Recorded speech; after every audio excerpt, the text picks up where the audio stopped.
teachers have done a ton of work to get our kids ready to do the best that they can do. And you'll see that. My thinking is, you know, our teachers do a great job with these kids in this setting. Let's give them facilities that can really enhance their teaching and learning and watch them go. Because I'll just step back with a big smile on my face. They do a phenomenal job. We want to try to give them the tools so that they can better prepare our kids for their future. So I really appreciate the teachers being here. And as we go through, if we miss something, just say something. I'm sure the folks here would like to hear that. So, okay, very good. Paul, are you wired for sound? I am. Okay, we're going to follow Paul. We'll just kind of all gather and go.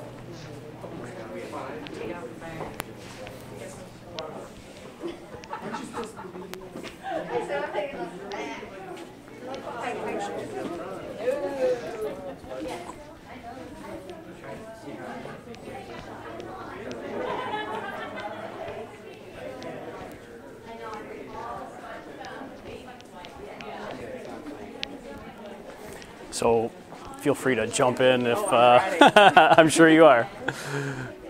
I'll try to hit the things that are at the top of my head, but yes, absolutely. Actually, we went around and opened up some doors we thought would be good to look in. I do.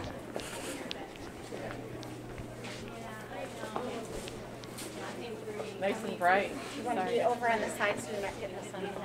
Yeah, Oh, you all right? All right.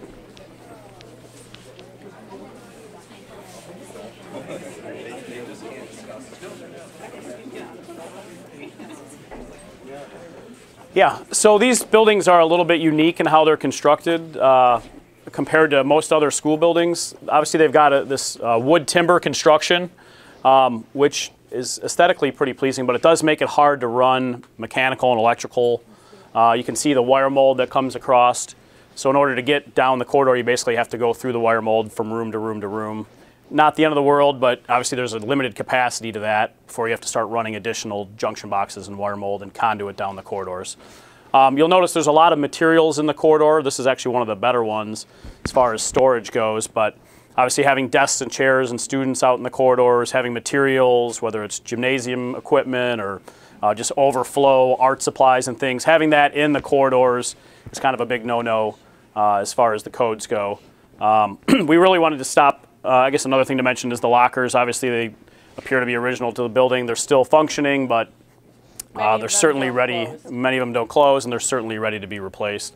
We can also, I guess, talk about the doors and the frames and the walls. Really, if this building was built today, this would be a 1-hour firewall. So all the doors would be rated, the frames would be rated, the walls would all be rated for a 1-hour fire. That's not the case in this building, and it's not the case in some of your other buildings as well. So that's something that is kind of grandfathered in, so to speak, but it's not what we would want to see if we were building the building new. We also wanted to stick our head in the restroom real quick. When you go in there, you'll see, again, some surface-mounted conduit that's rusting. You'll see old sinks, old plumbing fixtures that aren't working. You'll enjoy the exhaust fan that's running, but probably not up to code as far as how much air it's pulling out of there. So really, we just kind of wanted to show you some of that. And I can address a little bit, too.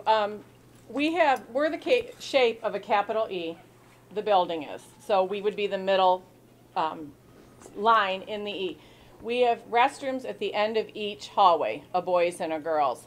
And during any given time, 200 children could have to use the bathroom if it's after lunch and recess. So we spend a lot of time that could be instructional time, getting kids in and out. Teachers in this hallway, we have many teachers that are here tonight in this hallway that know not only do all of their classrooms have to use these restrooms, but everyone during lunch and recess uses these. So you could have anywhere, once again, 300 students in the hallways using restrooms. So even just having those facilities updated, we do not have auxiliary lighting. Our students are trained to know if the power goes out to find myself or Mr. Rick or a staff member.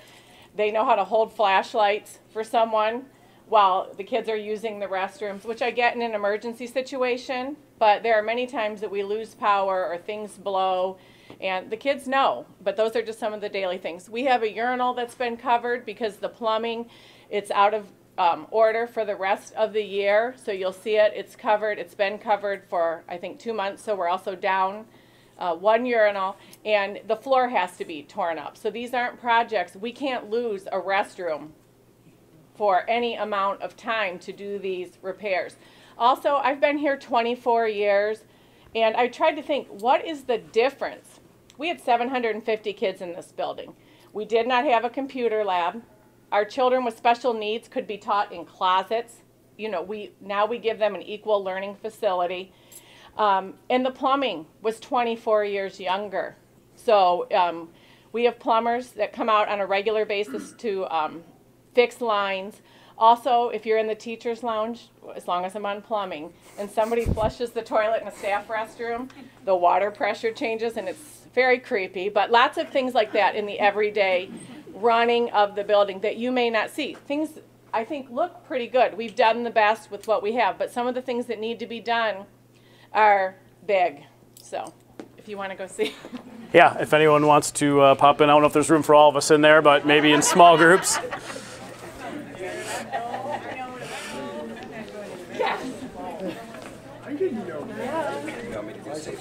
Yeah.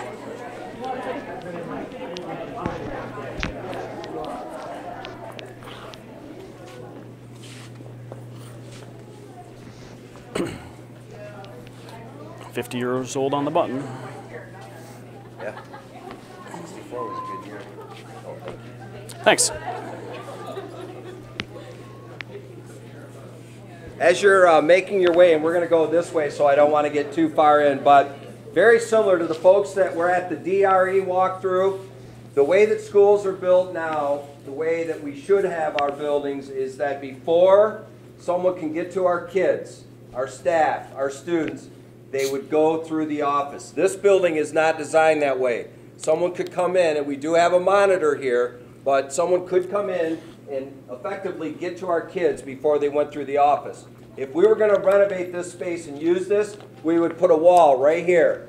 Coming up, with doors here, they would be open when kids came in. School days locked. We'd have to bust a hole through there, put a door in, so that visitors come in, they have to check into the office. That's the way that modern schools are built. It's not a deterrent for, I use the word chaos. If chaos comes knocking, someone wants to do harm, it's not going to totally deter, but it slows down. It allows the office time to react and notify the building if there's some issues going on. So you could see that would be a little bit difficult here. Also, all single pane glass. So, you can only imagine how cool this gets coming through. But again, Paul is correct. This building, along with J.R.E., they're beautiful older buildings. They have great character, great charm. The other piece, though, is if we were going to renovate, all of this would have to be covered up. And we'll get to the beams. We'd have to fix the beams. We'd have to throw in a drop ceiling. So in my estimation, we would lose what really makes this building cool and is its uniqueness and its, as you look at it and walk in. So we're going to head down this way, but just kind of thinking about safe entryways and how we would do that. And on a cloudy day, this is about the lighting that our kids work at those tables at. If it's a dark day, a lot of times our lighting is inadequate in here. Also, I met with the emergency manager of Monroe County because we always want to make sure for safety drills, for weather drills. He was very concerned about this because of the way that tornadoes and severe weather and storms can hit, and very concerned about the arrangement of this. So we did put the children, of course, behind brick and mortar. It took several hours to figure that out. We had to change out some doors. But this is a big safety concern as well, just for severe weather. If it rains and it hits a certain way, our lobby is a lake. It's Lake Jackman. So that happens too as well. Just a couple things to add. So obviously a new building, if we were to build a new school to replace this one, it would have, as Mark mentioned, a secure vestibule entrance. It would also have new surveillance system, a new alarm system, a new mass notification system. So if there was an emergency, someone in the office could hit a button and let everybody in the building know what was going on. It would also have access control, so like a swipe card, if you think of those, where you have to swipe in and out of doors and things like that. So really, the idea is to secure the perimeter, have one point of entry through the main office, and then if there is an incident, there's time to react to it. Obviously, if you have ever been here in the morning or in the afternoon, you know how challenging drop-off and pickup can be. Obviously, you guys are using the parking lot as kind of a pass-through and then looping around behind the building through some of the playground areas. So obviously a new building, we'd have a more controlled parent drop-off, separate from a bus drop-off, separate from the teacher parking and visitor parking. So really we'd try to get all those traffic flows segregated so that there's no issue of anybody running between cars or landing in a pothole out in the parking lot, which I've run through myself a couple times coming out here. So, and when there's events, whether it's a holiday function or whatever, there want to be adequate parking so everybody could park safely in the lot and not disrupt, the end of the day release or the early morning arrival time. So, if we can head down this way, we'll look at a couple classrooms. And maybe the media center, I think, first.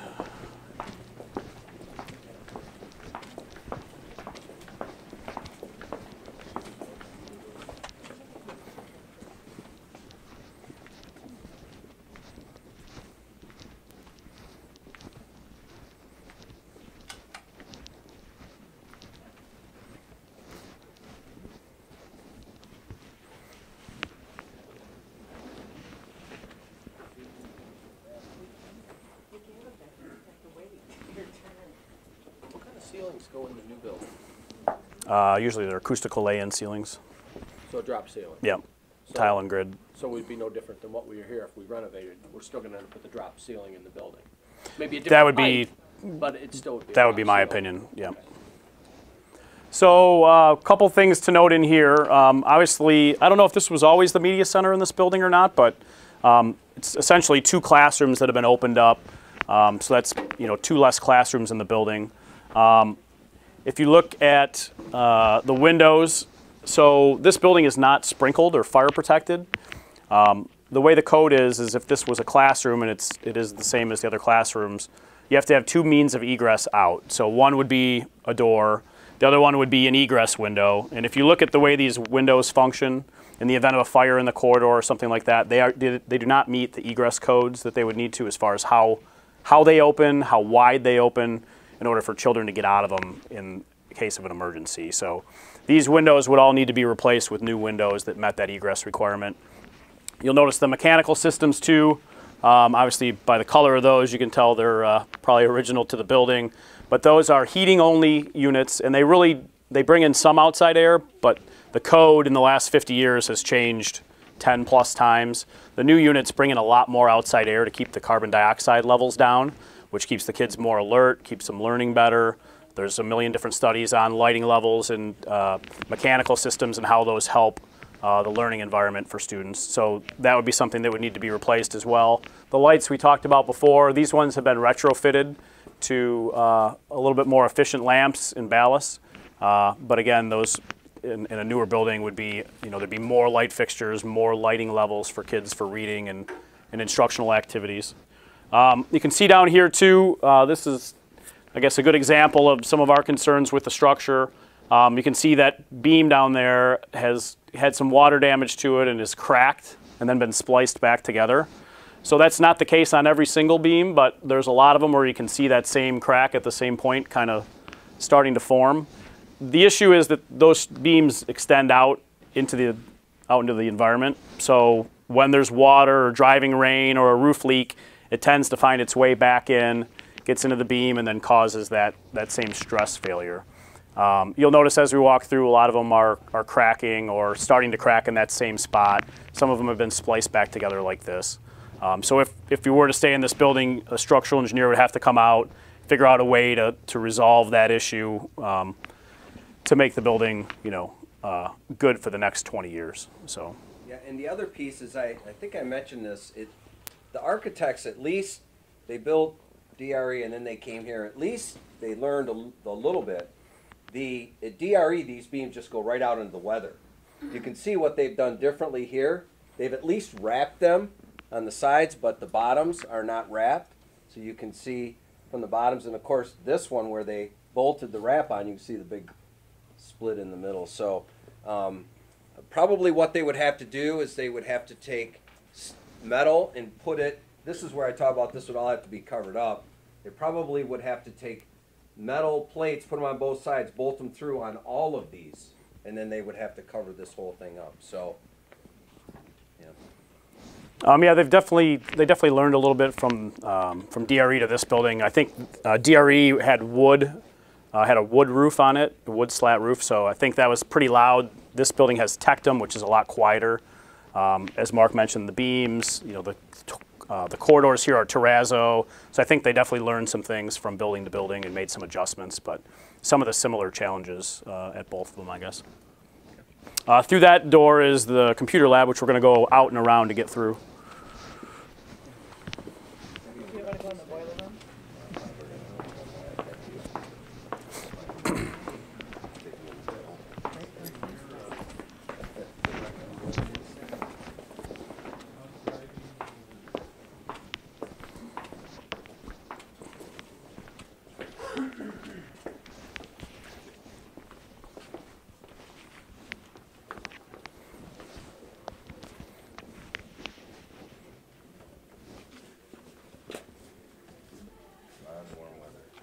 Yeah.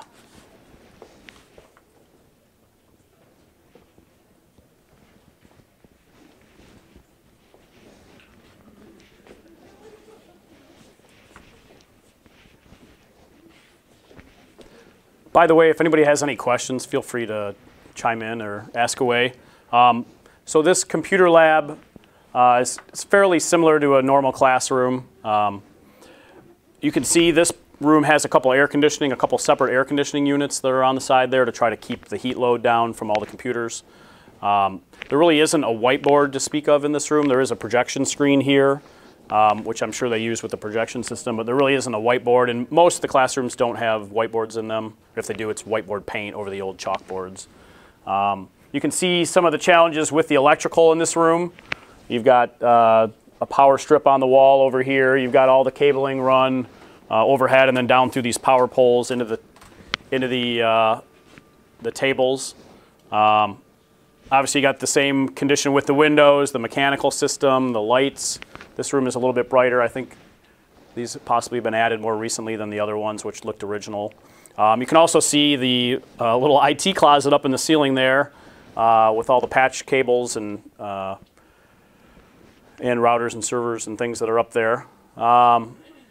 So really, this is, it's adequate, but it's got a newer floor. Obviously, the district has spent some dollars between the lighting and the flooring in this building, upgrading some things, but it's certainly not all it could be, I guess. Any questions? All right, we're going to go down the far corridor here.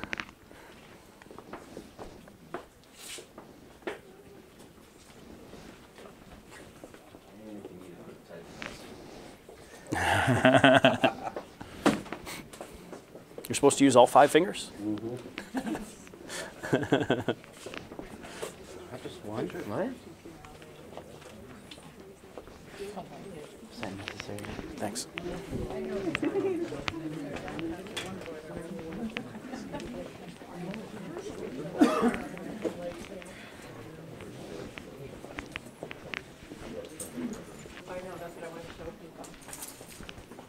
This is how we turn on the lighting for these restrooms. Find the X, go to the breaker, and fire up the bathroom lighting for here.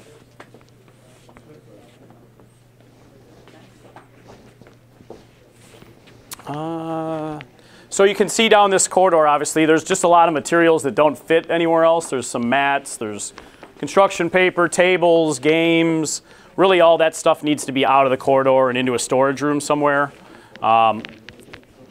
Pretty similar over at Douglas, that there's just not enough storage space in these buildings. As we get to the classrooms, we can kind of explain a little bit of that, which we're going to stop down here on the left. So.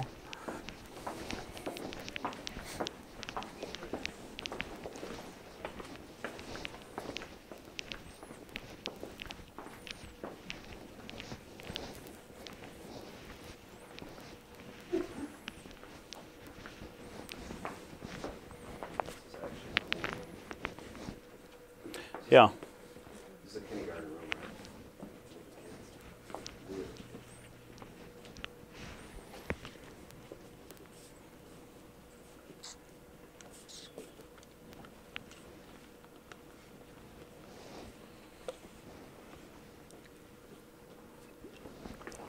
There's plenty of room.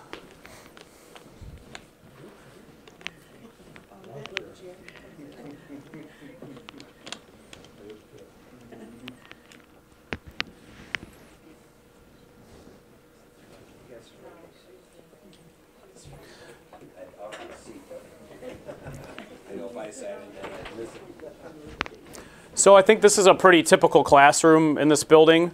You can see the lighting fixtures are original. They've been retrofitted, but as far as distributing the light evenly, not the greatest. You got the old original mechanical system with the original windows, and if you stand anywhere near these, you can feel the heat or the cold coming in. Part of the reason I think there's so much stuff out in the corridors, feel free to come on in if you guys want. Part of the reason there's so much stuff out in the corridors, I think, is there's really not a lot of storage in this room. These classrooms are fairly small by today's standards. A normal classroom would be about 900 square feet. These ones, I think, are a little bit under 800 square feet or so. Well, we also used to have enough, we had a sensory room for our little people in the building who need their body breaks, and now we have to use the hallways to do a lot of that. And so this is a kindergarten room with 27 students and no sink, so it's, the teacher makes it work. Yep, kindergarten rooms are usually about 1,000 square feet. And the sink is a good point. Most classrooms nowadays would have a sink with a drinking fountain. They would have a restroom in the room, so not just going down the hall and disturbing everybody else, but they'd have their own restroom in the classroom. You can see the original blackboards are still there, and they've been painted with whiteboard paint, which probably works okay, but it certainly doesn't last forever, and it's not the optimal way that you'd want that. And then getting back to the storage, you can see that really there's some open shelving along the outside here, and there's one little closet. If somebody wants to open that door, you can kind of, if you want to call it a closet, I don't know, but there's really not a lot of storage in this room. Really, if there were cabinets along the floor, they would eat up floor space, but they'd at least give a place to put some of those games and puzzles and manipulatives into, so the teachers could get them out of the corridor and into the classroom. There are lockers out in the hallways that they probably use, but I would assume so. Well, and we have to teach them. I mean, it's a challenge to teach them. The other two kindergarten rooms do have cubbies. Do they? They use, so. The other thing that I thought was interesting when I walked into this classroom, and again, the teachers are doing fantastic things with the kids in this type of setting, but you can see at one point they tried to fix the beams over there in the back corner. They put plates on, and you know, to do that, they painted them. But when I walked in, I asked Paul, I said, what's up with all of these? And apparently there was some issues with the roof and, you know, with all of the washers and the bolts, and so they were trying to do some repairs. And again, it's just an example of the maintenance folks, everybody involved over the years trying to do the best they can with a building that was built in '64. Yep. I mean, I was built in '61. I know I'm getting pretty old. So. When if you look at all the cords and the computers, some classrooms have one outlet, very limited use or very limited outlets, and the classroom teachers can probably confirm that that's a challenge. Yep, and you can see the wire mold going through room to room along the wall there, which if we took the cover off, I think you're going to see is pretty packed full of wiring. We have interactive projectors which have the same capability, and you don't have to pay for the smartboard name, and so they have a lot software. more access to lessons and activities. But yes, very much they use them every day. Obviously, there's no air conditioning in this building, at least very limited air conditioning in this building.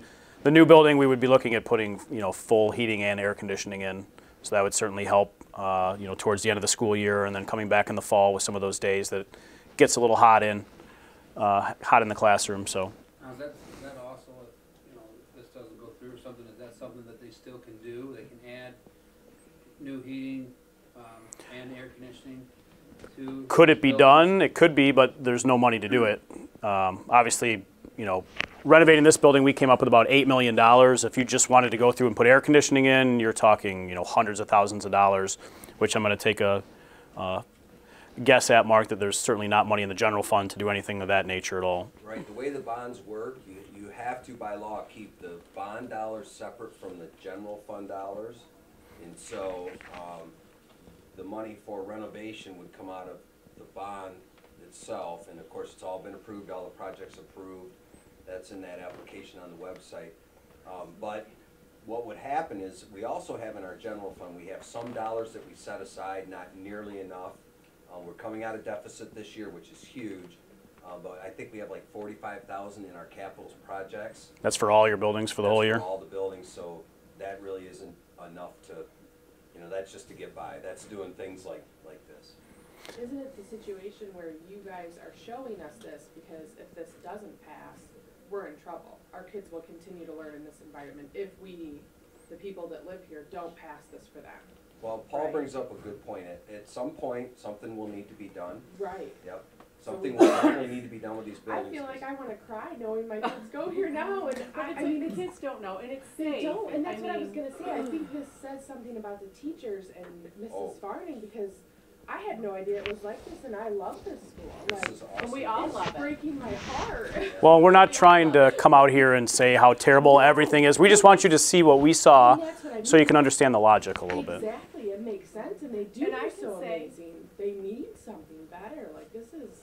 But It's a at big what deal. cost? I mean, you know, not pro or con, or I'm not saying I am or am not a for it, but at what cost? I mean, this is a lot of money that, you know, you're asking for in this bond, and there was no other options. It was just flat out, this was thrown at us. And believe me, I'm the same way as you are. I mean, my kids don't come to this, they go to Monroe Road, the newer school, and I love it. It's a great school. By all means, it's great. And like going through this school, I mean, this looks like a, you know, nice school. It's not, Right. you know, I mean, It's the for school what you probably went to. It's what we all went to. Basically, yeah. I mean, you know, growing up for me, worse than this. I mean, all my schools were in the 30s, probably. I mean, I'm from Toledo school, so for me, my school is 100 years old. I think, you know, going on 100 years old this year.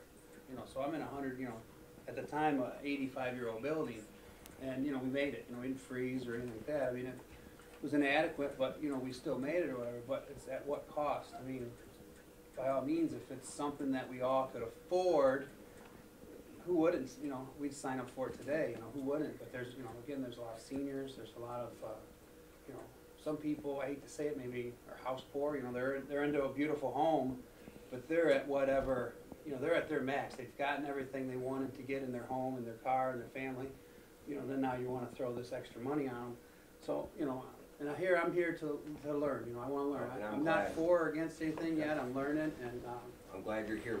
One of the things that the Board of Education looked at, and when we discussed about where to go with this bond, was, and Plant Rand does a bunch of studies about, and maybe I can let Paul speak to this, but we tried to come up with a plan that we felt touched every kid, met the needs of the district, but also one that was doable. The average house being $175,000. This is a $15 a month increase for that household. Now, I still own my house back where I came from. It's like 125. It's quite a nice house, but it's 125.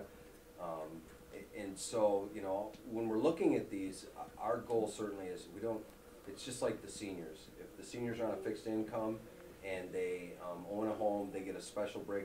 We're not here to try to do exactly what you're saying. We try to put together a package that we truly felt met the needs of all of the kids in the district without doing that. I don't know, Paul, if you could speak to the studies that you guys do. Yeah, I mean, just to reiterate that. So we ran a lot of demographics to understand the community a little bit better as far as discretionary income and the average housing value and, you know, kind of the age demographics of people. And we tried to come up with a proposal that we thought was reasonable. If Mark had come to me after we did the assessment and said, hey, you know what, we need to go out, we need to build a new high school, we need to do all this new stuff, spend $130 million, we would have said, time out, that's just not affordable. No one in the community is going to vote for something like that. So I know in the past there's been a challenge with you know, the board bringing bond proposals up to the community and the community trying to vet those out, but we've done a lot of that ahead of time, and we do a lot of bond proposals for a lot of different districts. So we've tried to have a lot of that dialogue with the board. You know, what's the pro and con of renovating this building and spending $8 million, where it might only be good for X number of years, versus building a new school that could be good for 2X or 3X, and then, you know, what's the right decision to make? Well, I think, like I said, the difference, and I'm a parent in Bedford, you know, a taxpayer and an employee, and I am very critical, as everyone knows. As far as air conditioning, it's a few days. I mean, there are certain things. We are not asking for pie in the sky. When we look at this, we're looking at electrical. We're looking at plumbing, those types of major things that are top. I went to the calculator on the Bedford website. I put in my home value and I looked at it. And it was very reasonable. I think it was less than $200 a year. And then I think, you know, being the principal and doing new tours, people who are moving to Bedford are looking at other places, like Sylvania, like other districts that are building new schools and being competitive with their community for their kids. Dundee, a lot of schools. And so I look at that part, you know, as an employee, I look at that because I give the building tours. But as a parent, I want my kids to have, you know, the best technology. I want them to be able to compete so they can afford to live in Bedford or afford to live in a nice community with great parent involvement. And the bond reaches out, I guess, I think, a lot more than just this building. I walk on the track almost every day in the summer at the high school, the community stadium. It takes care of that. It solves a lot of things in the community that we all use. So. That's a good point. Whether it's, you know, a new renovated auditorium, whether it's some of the renovations at the high school gymnasiums or middle school facilities, things like that. The idea is that it really is a reinvestment in the community, by the community, for the community, I guess. I know it may be a hardship for some people, but people, if they would look and see the amount, I don't think it's going to be as much as people are thinking or what's out there. I was very surprised. I thought it was low. So, but there will be hardships, and like I said, I don't know how we address that, but. Yeah, assuming nobody wants to go outside in the wind, but obviously if you went outside, you'd kind of see the loop coming around the back. You'd see the parking lot back there, and yeah, on the way home, you might want to drive around the back way. So we're going to head back down towards the gymnasium.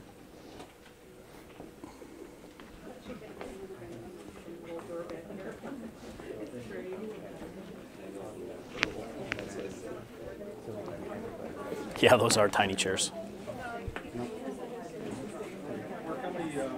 Grades are in the school. 2 first grades, 2 seconds, 2 thirds. Let's ask J.R.E. Okay, you don't know that. There's roughly 3 to 4 sections of each. So tell me that again, Paul. There's about 3 to 4 of each grade. I don't remember. It differs depending. Some are 3, some are 4. But there's about 675 kids. I mean, we can ask one of the big concerns seems like if you're talking about stuff in the hallway, there's no place to store anything like that. We've got 2 brick and mortar buildings sitting empty. We do. Smith Road. Yep. Well, some of the stuff though is you just told me, stuff. well, that's right. You told me what you said, transfer grade. It is getting a bit loud, so. Yeah, and because more and more people are talking now. So. I understand it costs money to run the other buildings too, so heating them, lighting them. Indeed an issue. That's one reason we want to knock them down. I'm going to take this stuff back to the lounge room in Well, I don't want to do that. I'm saying you already have them built. Don't leave them. Brick and mortar down. No, I'm just going to let Mr. Kent know of our plan. You already got facilities We'll hurry back. I'm just saying, I want Mr. Kent to know what we're doing, so I know why we're doing it. I know, hurry back though. I'm just thinking. I'm going to like hit pause. Probably a whole lot Keep it going. Right? To build new, knock over. Except for that it's different money, right? So it's bond money versus operating. Alex probably going to. But I hear what you're saying. Brick and mortars are expensive. Alex isn't doing it. Alex can't do it. That's what he said. You said Alex. I said Ali. I said Alex. I swear I said Alex. I forgot he said Alex. I said Ali. Anyways, I'm going to go ahead and get some And it might not be the case because you're bringing in new.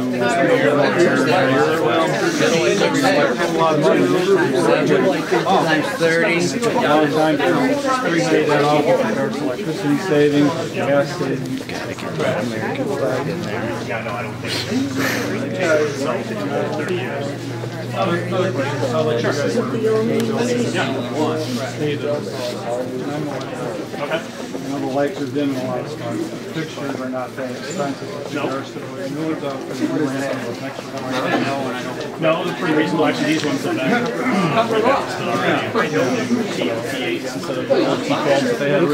What class were we? So the district's done some investment. Were we? So I'm just thinking We're back there. 26. You were somewhere back. Oh, no, we're 2009. That's all. You make that money go a whole lot further than just knocking things over and putting new stuff like that. That's certainly an option that we talked about. So how do we decide with regards to which direction we're going to go? Plan A or the Plan B? What? There really isn't a plan B right now. This is the proposal that's on the ballot. Which is that one? Which is 70 million, 60 million. Initially, I thought there was both, right? We talked about having 2 separate ballot proposals or doing something different, but this is the plan that we're working on. Who made that decision? The board. Excuse me? Is that gonna be a requirement? So we can go down and look at a couple more classrooms, but if you guys want to look at the gym real quick, obviously the floor has been replaced fairly recently. If you look, you'll see there's a small stage area. The old kitchen is actually through one of these doors.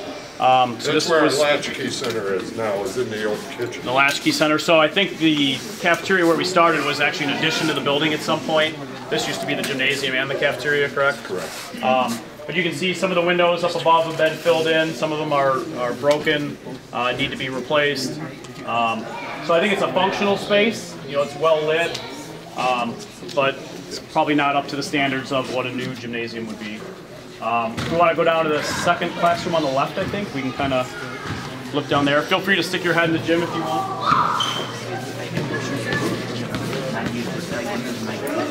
All right. So that we will have everyone talking. I was just thinking about that earlier. I'm like, wow. Not a bad idea. Yeah. I'm going to inspect Mr. Kent really quick. Do that. Next.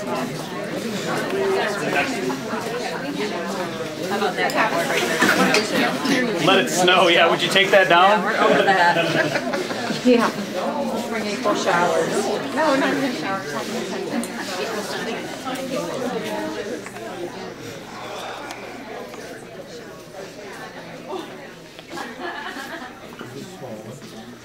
Ooh, beanbag chairs. No, I wanted to see. That's where we start science shower. Yeah, they need to shower first. It's a shower. Yeah, because I think this is by getting a shower.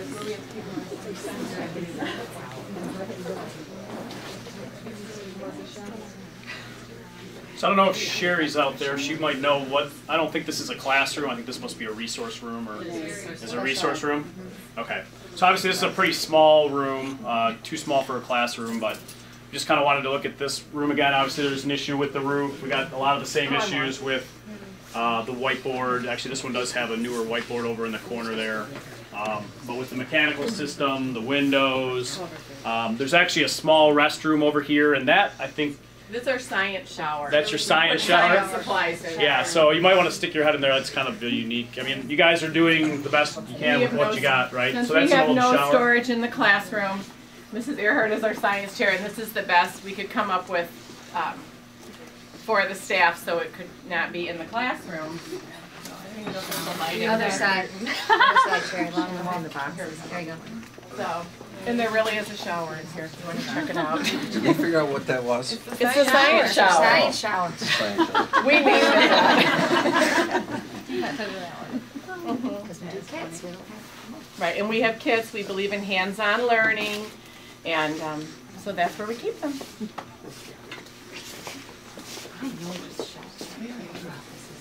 So, yep. I just wondered if you were Ohio or whether you No, we're in, Plant Moran's kind of a Midwest company. Headquartered in Ohio, or in Southfield, sorry. Okay, hey. Yep.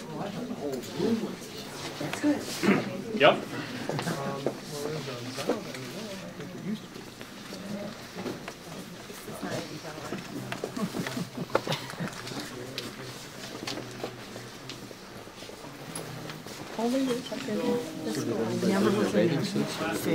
This is the co-ed shower.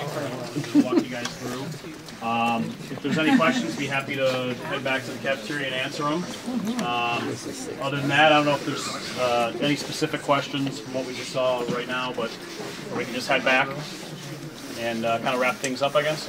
We also have, like, I can just share, like, to add, one of our speech intervention rooms was also a restroom. There are urinals covered up. I mean, there's just all kinds of little quirky things that we deal with on a daily basis. Right, we try to use every space. Our kids, and I just had a nice conversation with this gentleman, like I said, we are not looking for pie in the sky. We know that a new facility does not build a school of culture or community. We have fantastic parent and community support, and it doesn't matter where we're at, but we do need to prepare our kids for the future. And so I guess that's kind of where I'm at with it. I think, you know, we love our community support. So. I want a secure school for my child to go to. I don't want a rundown building, something that's not going to be safe for my child to be in. And right now, some of the things I've seen, it's not safe. Well, and we do our best. Like I said, we have a safety team and we keep things secured. But there are issues that. And I'd like to say that I think it's long overdue. I think we've let them go too long and we need to fix them up and catch up with the rest of the county and the community. When you say fix them up, as in we need to tear down and rebuild them, or just? Well, I'll tell you, I used to be an assessor, tax assessor. So I do know that it costs a lot more to rent, if they were to really renovate this building the way it should be with all the safety things and all the handicap things and everything we need for electric, it would cost more than rebuilding it from scratch. And I also believe that there's a point here in that we will fix it now, it's good for 20 years, and we got a 30-year bond. Then what are we going to do? I mean, we're 10 years into it, and we still owe on it, and we haven't helped ourselves. And I'm looking, yeah, I'm a senior citizen, but I know there's also programs out there for people who, you know, do have a low income, and they won't be hurt, I don't think, by this tax. I really don't. What is, I don't know if you want to talk about it here in the hall, or if you want to go to the cafeteria, but what is the deal for seniors? I mean, maybe this will help us. You know, I heard something if they were like under 25,000 or something. 26,000 is the threshold. If their salary, if they're on a fixed income under 26, and for example, their house is worth, It's 125. 125, it That's is an increase of $2 a month. a month. If their house is only worth Increase of- $75,000 and they have that income level, then it's only an extra $1 a month. But don't they have to go to the Board of Review for the exemption? I don't know the answer to that question off the top of my head. We could look into that. How many people qualify for that in the township right now? You know the answer. Sir, no, I don't. It's one. One person in this township qualifies for that. That's One. interesting. Without Why do you the think I know IRS the, tax answer? data, Because I you've couldn't already tell you. had this discussion I with don't know somebody the else. answer. I don't think anybody would know the answer to that unless you had the IRS tax data at your disposal. Sorry. The other thing I would mention, just for whatever it's worth, is the last major bond that the district had, improvement bond, was 1998 when Monroe Road was built and when the high school had the addition put onto it. So really it's been 16 years since the last major investment. And these buildings, Douglas and Jackman, really did not receive, I don't know if they received any money at all, but if they did, it was probably fairly minimal. So it just really is time to reinvest in the community and in the school district. So. Okay. So that concludes our tour. For those who are interested, we can go back. For those that have seen what they need to see, they can go. And so I appreciate everybody's time today, and thank you very much. Okay.